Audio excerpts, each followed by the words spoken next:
Vamos lá, canal Bradock Show, Ricardo Salles, vamos reagir. Essa é a realidade que estava por trás, infelizmente. No governo Bolsonaro, o governo firmou acordos com a USAID no primeiro mandato de Donald Trump, né? A agência americana teve acordos técnicos, né, assinados junto com então, o governo brasileiro. Eu queria que o senhor explicasse mais para a gente quais tipos de acordos foram assinados naquela época, se havia ou não ingerência política e por que agora isso é diferente.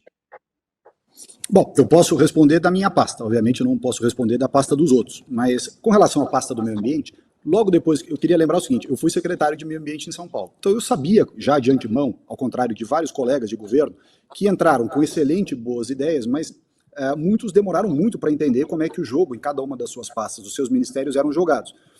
Nós entramos no Ministério do Meio Ambiente, logo de cara, fomos para cima desses contratos com essas ONGs e procuramos suspender todos eles. Nós emitimos uma ordem de suspensão dos contratos, todos, sem exceção. USAID, KfW, Banco Mundial, FAO, ONU, todos, sem exceção. Nós demos essa ordem, e foi até interessante porque eu publiquei essa matéria que saiu de um site do pessoal mais eco-xiita e tal, reclamando, né, que a gente tinha suspendido os contratos por 90 dias.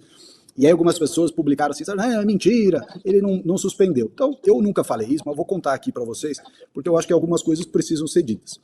O presidente Bolsonaro dava apoio absoluto a essa agenda nossa de colocar um freio nisso.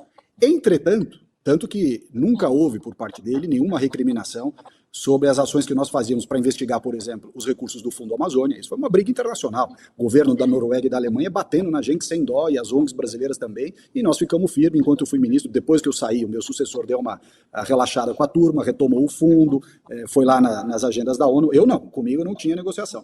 Tanto que eu entrei no governo, nós assumimos o governo, né, do presidente Bolsonaro, e logo em seguida, no início de janeiro, não me lembro a data de cabeça, suspendemos todos os contratos, todos, sem exceção, inclusive do USAID, mas não foi só do USAID, tinha trocentos mil. E eu vou explicar como é que funciona o mecanismo dessas entidades. O mecanismo dessas entidades é o seguinte, eles fazem acordo de cooperação com o país, e eu não estou falando só do USAID, estou falando de todos esses, todos. Eles fazem o acordo de cooperação com o país, mas eles dizem, olha, estamos fazendo esse acordo para isso, para tal finalidade, para isso, para aquilo, aquilo outro.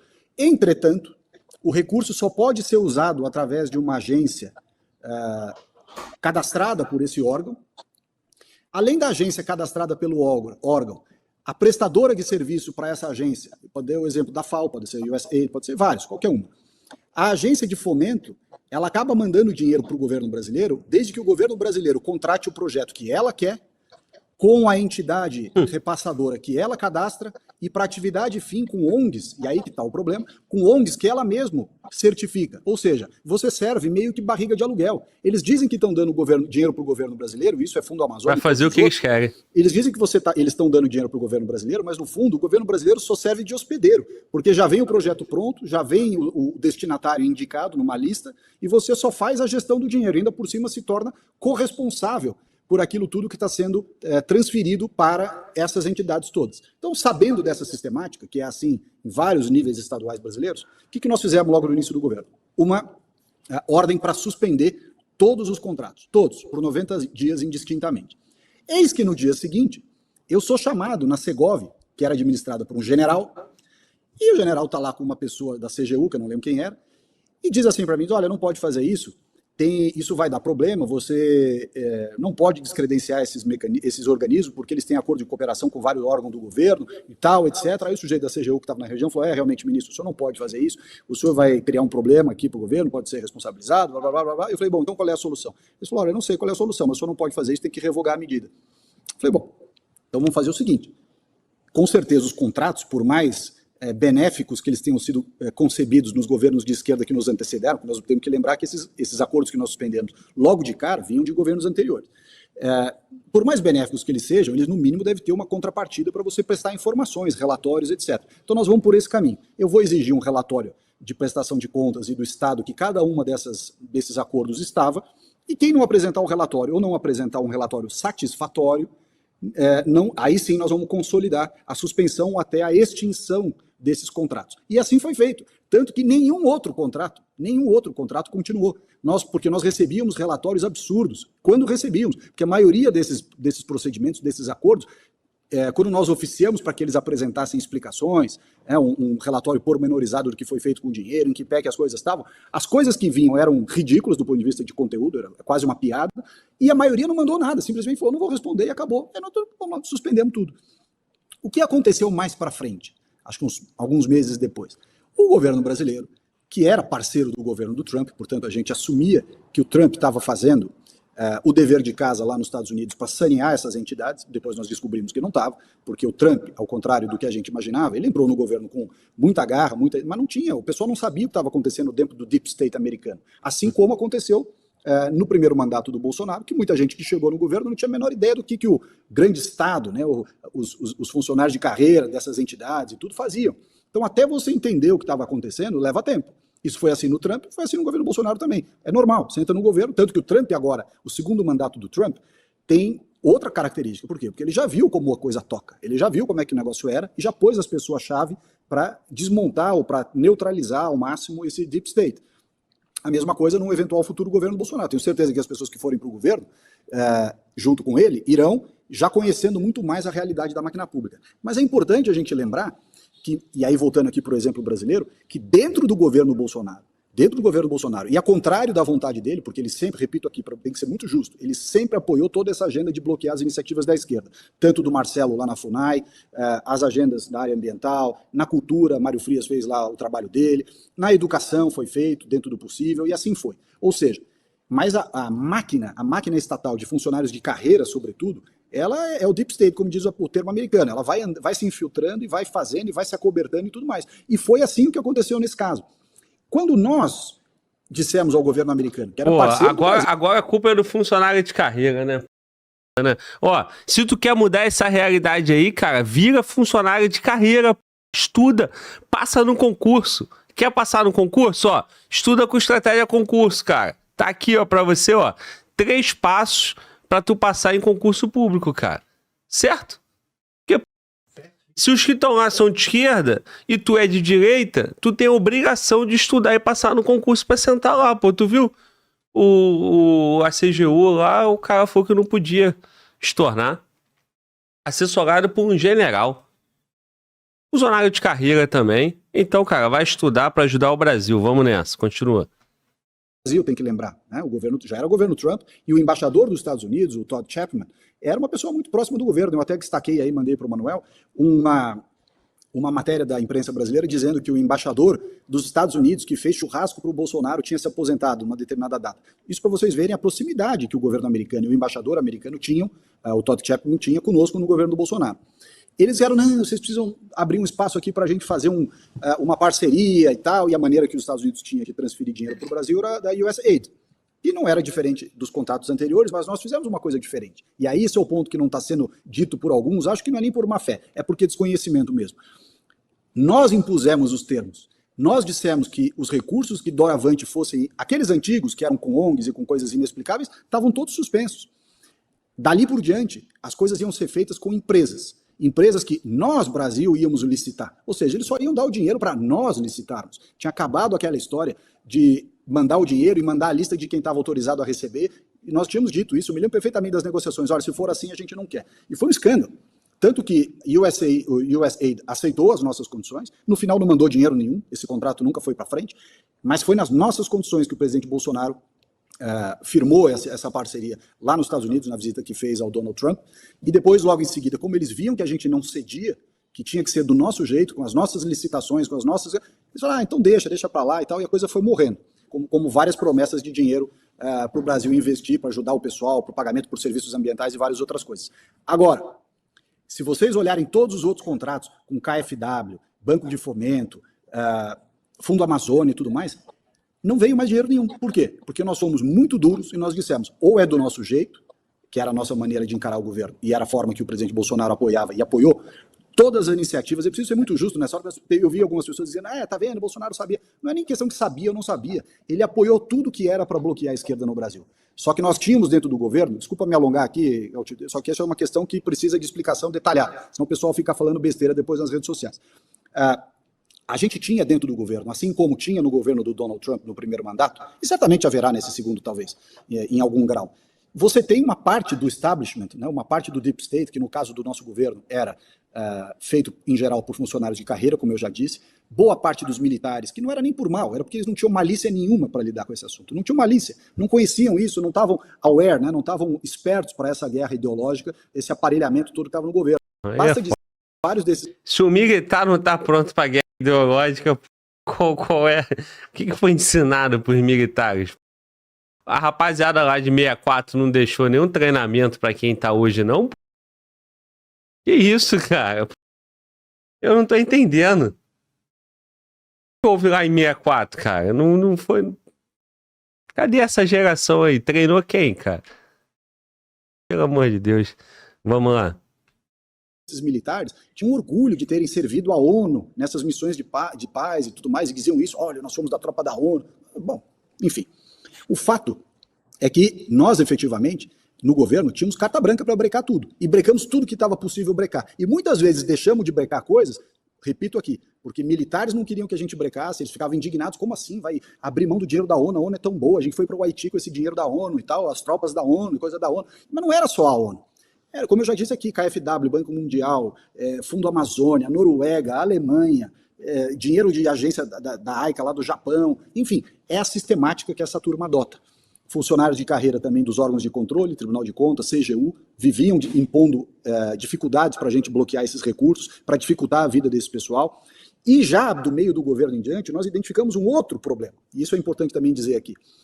Vários dos membros da ala econômica do governo, que ficavam indo para o exterior se reunir com Larry Fink, do BlackRock, e esses grandes financistas de Nova York, né, do mercado financeiro internacional, voltavam para cá, para encher a cabeça do Bolsonaro, para dizer, olha, essa política anti-esquerda que o Ernesto Araújo, que o Salles, que o Mário Frias na cultura estão fazendo, estão espantando investimento lá fora, nós temos que comprar essa agenda woke aí, temos que fazer o que Larry Fink do BlackRock e outros aí financistas internacionais estão mandando o Brasil fazer, senão não vai vir investimento para cá. Aí juntava com Cátia Abreu, juntava com não sei mais quem no Congresso, com Alcolumbre, com toda essa turma, e eles ficavam assim, não, o Brasil virou um par internacional, graças a vocês, radicais do governo, ideólogos, a turma do Olavo de Carvalho, não sei mais o que, vocês estão espantando investimento. Aí vinham os milicos que não gostavam da direita, os generais, né, não o pessoal aí embaixo. Não, tem que tirar esse pessoal é muito criador de caso. Aí vinha o pessoal da turma, da equipe econômica, alguns, né, não tá vendo, eu fui para Nova York, eu ouvi. O bom do cara quando ele sai do governo é que ele fala tudo que ele não podia falar antes, né? Agora o maluco tá falando tudo, né? Na época não podia, né, cara?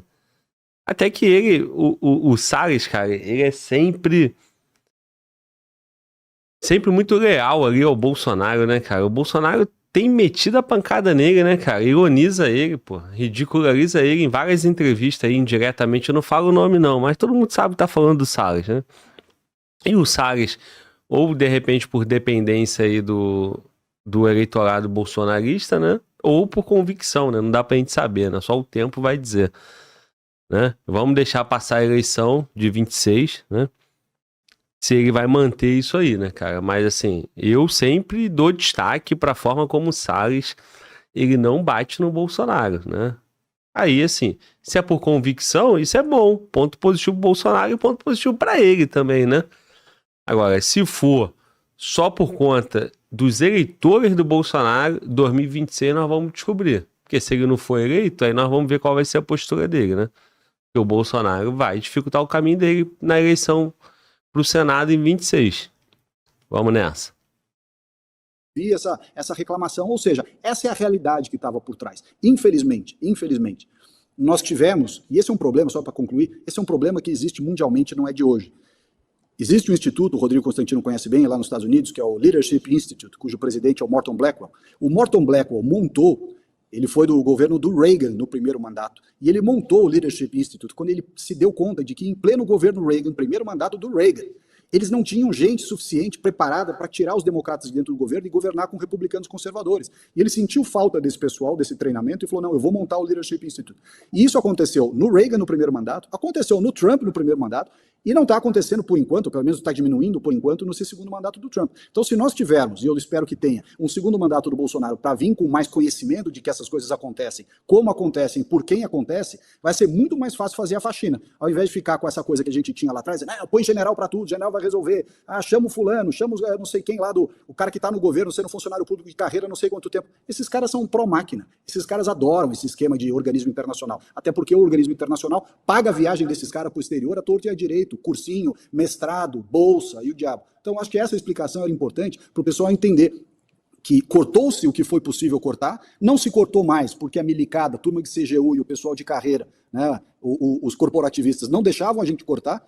O presidente Bolsonaro apoiou tudo que foi cortar isso daí, é preciso ser muito justo e não deixar ter nenhuma dúvida sobre isso. E, efetivamente, eu tenho certeza que um próximo mandato dele, da direita e tudo mais, a conversa é outra, porque depois que você foi para o governo e viu como o negócio é, você já entra uma próxima vez muito mais preparado para botar um freio nisso daí, assim como está sendo do Donald Trump agora. Pô, cara, os caras, TCU e AGU, né, os funcionários de carreira, brecam decisões políticas. Faz muito sentido isso não, pô. A não ser que tenha lá, né, todo um termo, né, o direito ali, barre, né. Agora, se de repente tem penalidade, né, pelo convênio. Agora, mano, volta, que convênio é esse, cara? Os caras dão dinheiro, você recebe o dinheiro, eles escolhem o que tu vai fazer, quem vai fazer, é tudo deles, pô. O Brasil só entra pra poder deixar mexer lá na terra, né? Esse é o tipo de convênio que você precisa, você é direcionado, né? Um convênio direcionado. Você faz tudo ali que está direcionado naquela pauta ali, naquela pasta. Não tem muito opção, né? É aquilo ali, é isso. Cara. É isso. Fica a dica aí, ó, cara. Se tu quer ser do TCU, né? Quer ser da CGU, vai estudar, cara. Vai estudar e vai ajudar o governo a acabar com essas paradas aí. Bom, tá aí, ó. Estratégia concurso, mais uma vez. O que a OEA vai fazer, cara? Qual é o poder da OEA? Né? O que o emissário colombiano, Pedro Vaca, o relatório dele vai dizer como é que muda o rumo do Brasil ou não? E isso tem o efeito Trump, né? Já é o efeito Trump, já é o Trump 2.0 aí, meu irmão, indo pra dentro do Brasil, né? Tem o efeito do Elon Musk. O que é isso aí, cara? Vamos assistir mais um vídeo aqui para entender. E agora, mais uma vez, Revista Oeste. Vamos nessa. Metrópolis, na noite de terça-feira, Pedro Vaca, relator da Organização dos Estados Americanos para a Liberdade de Expressão, classificou as denúncias apresentadas por congressistas da oposição ao governo Lula como impressionantes. O representante da OEA está em missão no Brasil para avaliar o quadro da liberdade de expressão no país. Sr. Pedro, quick word for Brazilian media, please. How do you assess the visit to Brazil so far? We are listening to a lot of stories and reports, a very heavy agenda. So we are on that. Anything you heard so far is concerning about freedom of speech in Brazil? I mean, the tone of the reports are really impressive. We have to analyze this with calm. And about the meeting of the Supreme Court, was satisfying about the freedom of speech? They I think they published a press release on that. That's their voice. We will have ours later. Ok, thank you very much. Cautio, o que você achou? A gente acompanhou ali o Impressionante. repórter que fez algumas perguntas, né, para o emissário da OEA, que ontem teve uma audiência com alguns deputados em Brasília. Nós, inclusive, conversamos com o deputado Marcel Van Hatten, em que pese eles terem começado ouvindo o Supremo Tribunal Federal e depois passaram a ouvir as vítimas, em que pese ontem também eles resistiram um pouco a gravar, a filmar a audiência de ontem, mas depois toparam, né? Enfim, a audiência foi gravada. Chama atenção, né? Quando o repórter pergunta como é que foi a conversa com o Supremo Tribunal Federal, ele falou, olha, o Supremo emitiu uma nota, é a voz deles, nós faremos o nosso relatório. Paula, a diplomacia é a arte de negociar com punho de ferro uma luva de veludo.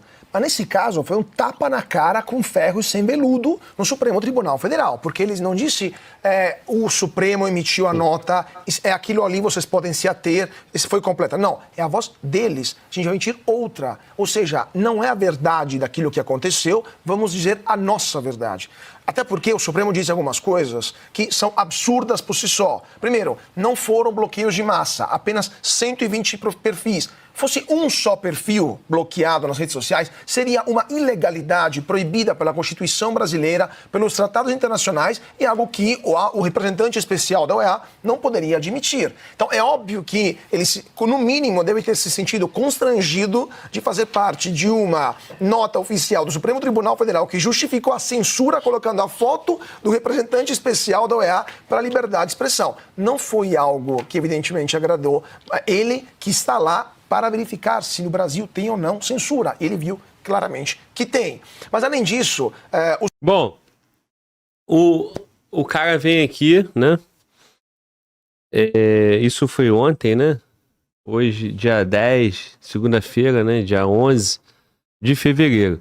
Na semana passada, vários perfis foram liberados, né? Teve uma decisão do Alexandre de Moraes liberando perfis. Por exemplo, o perfil do Monark, né? E aí saiu uma matéria sobre isso, né? Bom, se essa visita está acontecendo essa semana, se tinha uma agenda no STF, certamente já era de conhecimento do STF que essa visita aconteceria. Ok? Resta saber se a liberação desses perfis já foi pensado, né? Se já é um movimento, uma sinalização para responder, né? Ou para equilibrar o que essa visita traria, né? O conhecimento do representante da OEA. Agora, cara, o que é a OEA? Organização dos Estados Americanos. Então, são todos os estados, né? Todos os países aqui da América. E é financiada, né, por todos esses países, mas tem a influência, lógico, do gigante Estados Unidos da América, né? Então, 60% da OEA é financiada de tudo que é bancado pelos Estados Unidos. Quem paga sozinho 60% da despesa dessa organização tem influência na organização, sem dúvida, né? Quem paga mais, meu irmão, manda mais. Essa é a regra de qualquer lugar do mundo, em qualquer situação. É assim que vai acontecer, né? Quem pode mais, dita a regra. Então, o Elon Musk, ele é dono do X, né? O Trump, ele teve a conta dele bloqueada lá na época do Twitter. E teve todo aquele problema com o Elon Musk. O Elon Musk tem muita influência, né? No governo Trump, né? Tem um papel importante. E o Trump também, ao que consta, deve ter interesse nisso. Agora, a pergunta que nós temos que fazer e a resposta principalmente que nós temos que ter, é se esses dois personagens poderosos realmente estão preocupados, né? Se essa visita, né, tem a influência desses caras e o fruto que pode vir dessa visita aí, né, cara? E qual é a relevância e qual é o poder, né, de mudar o cenário aqui no Brasil através de uma visita do emissário da OEA, cara? O que ele vai fazer, né? É isso que nós vamos ter que ver.